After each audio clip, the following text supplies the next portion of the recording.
తాకట్లో ఉన్న మీ బంగారాన్ని విడిపించి ఆ రోజు ఆన్లైన్ రేటుకి కొంటాం. Sharma gold company. నమస్కారం అండి ప్రేక్షకులందరికీ ఉగాది శుభాకాంక్షలు. ఈ పరాభవనామ సంవత్సరంలో ద్వాదశ రాశుల వారి జాతక ఫలితాలు ఏ విధంగా ఉంటాయో తెలుసుకుందాం. వివరించేందుకు ప్రస్తుతం మనతో పాటు ఉన్నారు భారతీయ శంకర పీఠం వ్యవస్థాపకులు, ప్రముఖ ఆధ్యాత్మికవేత్త, జ్యోతిష్యులు, బ్రహ్మశ్రీ అన్నవరపు తిరుపతి మూర్తి అవధాని గురువు గారు. వారితో మాట్లాడి రాశి ఫలాలు తెలుసుకుందాం. గురుగారు నమస్కారం అండి. ఓం శ్రీ మహాగణాధిపతయే నమః. వృశ్చిక రాశి వారి జాతక ఫలితాలు ఈ పరాభవనామ సంవత్సరంలో ఏ విధంగా ఉన్నాయో తెలియజేస్తారా? విశాఖపాదం అనురాధ జ్యేష్ఠాంచం వృశ్చికం. అదృష్టం ఏమిటంటే వృశ్చిక రాశిలో ఒక అనురాధ నక్షత్రం అనేటువంటిది ఉండటం కారణం చేత వీరికి ప్రతి ఒక్కటి కూడా కష్టం మాత్రం దగ్గర వరకు వచ్చి దూరం వెళ్తూ ఉంటుందండి. ఫలితాలు రావు, శుభ ఫలితాలు అయితే వచ్చే అవకాశాలు చాలా తక్కువ. కాకపోతే శుభం మనకి జరగక్కర్లా, కష్టం జరగకపోతే చాలు కదండి. కేవలం ఇది అనురాధ నక్షత్రం అనేటువంటిది అందులో ఉన్న కారణం చేత అది మిత్ర నక్షత్రం, మిత్రోదేవత కనుక అందులోనూ జ్యేష్ఠ అనేటువంటిది ఇంద్ర నక్షత్రం కనుక ఇంద్రుడి స్వర్గాధిపతి. దీని యొక్క కారణములచే ఇంకా చూసుకున్నట్లయితే ఇటు చూసుకుంటే అనురాధ శని, జ్యేష్ఠ అనేటువంటిది మళ్ళీ బుధుడు, విశాఖ పాదం అన్నాం కాబట్టి అది బృహస్పతి. అంటే రెండు రకాలుగా చూసుకున్నప్పటికీ ఇక్కడ బృహస్పతి రకంగా చూసుకున్నట్లయితే వృశ్చిక రాశి వారికి గ్రహణం పట్టబోతుంది అని చెప్పచ్చు. అనురాధ నక్షత్ర స్థితిగా చూసుకున్నట్లయితే పట్టిన గ్రహణం వేడబోతుంది అని చెప్పచ్చు. అంటే వీళ్ళంతా కూడా మొత్తం సంధి, అంటే ఇలా ఉన్నటువంటి అంటే ఒక గోడ ఇలా కట్టారు, ఆ పైన బాల్ పెట్టారు, అది పడుతుంది. ఎటు పడుతుందో ఇటు పడుతుంది అని మనం చెప్పలేం. చెప్పడానికి అర్హత లేని స్థితిలో మిత్ర నక్షత్రంగా అనురాధ ఉంది, ఇంద్రుడు నక్షత్రంగా జ్యేష్ఠ ఉంది, విశాఖ బృహస్పతి. నక్షత్రపదంగా చూసుకుంటే ఒక రకమైన ప్రభావం, అలాగే రాశి చూసుకుంటే మేష వృశ్చికయోర్ భౌమహ అని అంటారు. వృశ్చికానికి మళ్ళీ కుజుడు అధిపతి. ఈ కుజుడు అధిపతి కాబట్టి బృహస్పతి మంచి చేస్తాడు, ఖచ్చితంగా మంచి చేస్తాడు, అందులో ఎలాంటి సందేహము లేదు. బుధుడు ఉన్నాడు కాబట్టి చేసేటువంటి మంచిని మధ్యలో ఆపేస్తాడు. శని ఉన్నాడు కాబట్టి దాన్ని ఒక మూలకు తీసుకెళ్ళి పడేస్తాడు. పోనీ ఇంకొక రకంగా చూసుకుంటే ఆ నక్షత్రం మిత్ర నక్షత్రం కాబట్టి నీకు యోగపరకంగా కనిపిస్తాడు, చేస్తాడని చెప్పట్లా. అంటే ఏమిటి అంటే ఎండమావులు వృశ్చిక రాశి వారికి జరిగేదంతా కూడా ఎండమావులు అయిపోయిన తెల్లవారిదా నీకు బ్రహ్మాండం ఉంటారు. అనేప్పటికీ నీ పేరు ఉండవలసింది వేరే వారి పేరు వచ్చేస్తుంది. ఒక సంస్థకి నువ్వు ప్రమోషన్ అంటే రాత్రి వరకు వచ్చేసింది, ఇక తెల్లవారిదని సొంతకం పెట్టేశారు, అయిపోయింది, స్టాంప్ వేసి నీకు ప్రమోషన్ లెటర్ ఇచ్చేసిన ప్రమోషన్ అంటారు. తెల్లవారేటప్పటికి అది మొత్తం చేయి జారిపోతూ ఉంటుంది. చేయి జారిపోయే వరకు వీళ్ళకి తెలియదు, బాగా ఎమోషన్గా చాలా బాధపడతారమ్మా. ఆ ఎమోషన్ తోటి బాధపడి కొన్ని ప్రమాదాలు కూడా నెత్తికి తెచ్చుకునేటువంటి పరిస్థితులు బాగానే ఉన్నాయి. కాబట్టి వృశ్చిక రాశి వారు మాత్రం చాలా జాగ్రత్తగా ఉండండి. అయిన దానికి కాని దానికి ఊరికే ఎమోషన్గా అయిపోయి వృశ్చికం అనగానే తేలిలాంటి చాలా కర్కశంగా ఉంటారనుకుంటారు. లేదు, కొన్ని ప్రభావాలు ఉంటాయి. ఎంతటి మహా రౌద్రంగా ఉండే వ్యక్తి కూడా ఒకనొక టైంలో మెత్తపడాల్సిందే, తప్పదు, కర్మ ప్రారంభం అది అనుభవించడానికి వచ్చినప్పుడు. కాబట్టి మామూలుగా కూడా వీళ్ళు ఎమోషనల్గా బాగా సెంటిమెంటల్గా ఉంటారండి.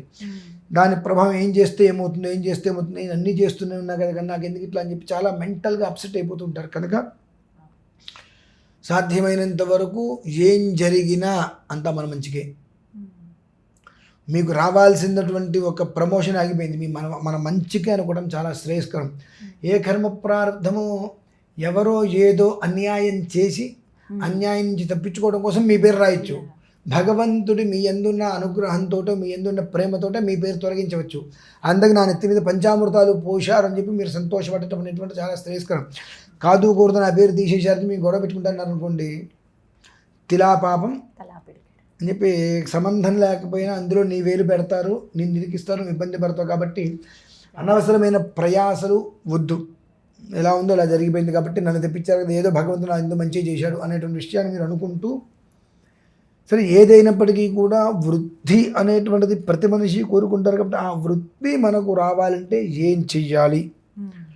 ఈ 3 నక్షత్రాల్లో మన నక్షత్రం ఏంటి, మనం జన్మించినప్పుడు మన లగ్నం ఏమిటి, అప్పుడు దశ ఏమిటి, ఇప్పుడు దశ ఏమిటి అనేటువంటి విషయం, ఈ దశకి పెద్ద మనిషి ఈ రాజుగా ఉన్నటువంటి బృహస్పతికి ఏదైనా అనుసంధానంలో దోషాలు ఉన్నాయా, శత్రుత్వం ఉందా, మిత్రత్వం ఉందా అనేటువంటి విషయాన్ని ఒక్కసారి పరిశీలన చేసుకొని తద్వారా దానికి చిన్న చిన్న పరిహారాలు లేకుండా ఏది ఉండదు.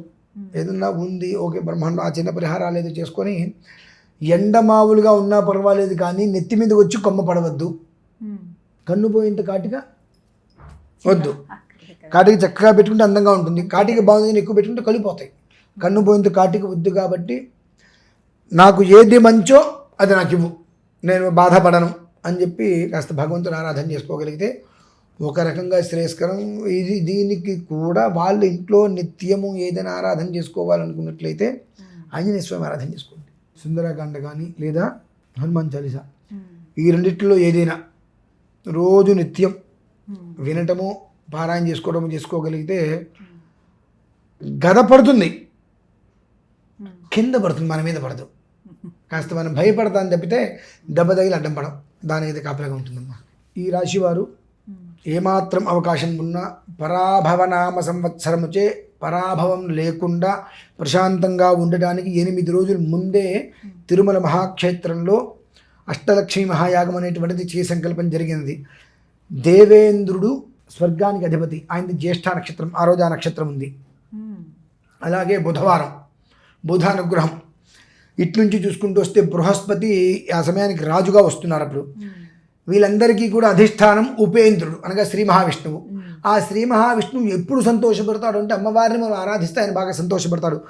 ఆ కారణం చేత తిరుమల శ్రీవారి యొక్క పరిసరాలలో అష్టలక్ష్మి మహాయాగం అనేటువంటిది ఈ సంకల్పం జరిగింది కనుక ప్రత్యేకంగా ప్రతి ఒక్కరూ కూడా ప్రత్యక్ష పరోక్షంగా కానీ ఆ ఒక మహాకర్తులో పాల్గొనగలిగితే ఆ పరాభవము అనేటువంటి నామం నుంచి బృహస్పతి యొక్క అనుగ్రహం కలిగి ఆ శ్రీ మహావిష్ణువు తోడి ఉండి పరాభవము అనేటువంటి దాని నుంచి మనల్ని ఏమాత్రం అవకాశం దూరంగా ఉంచడానికి చాలా అవకాశం ఉంది కనుక అది దృష్టిలో ఉంచుకొని 12 రాశుల వారి కోసం ప్రత్యేకంగా నిర్వహిస్తున్నటువంటిదే ఈ యొక్క అష్టలక్ష్మి మహాయాగం 11వ తారీఖు మార్చి.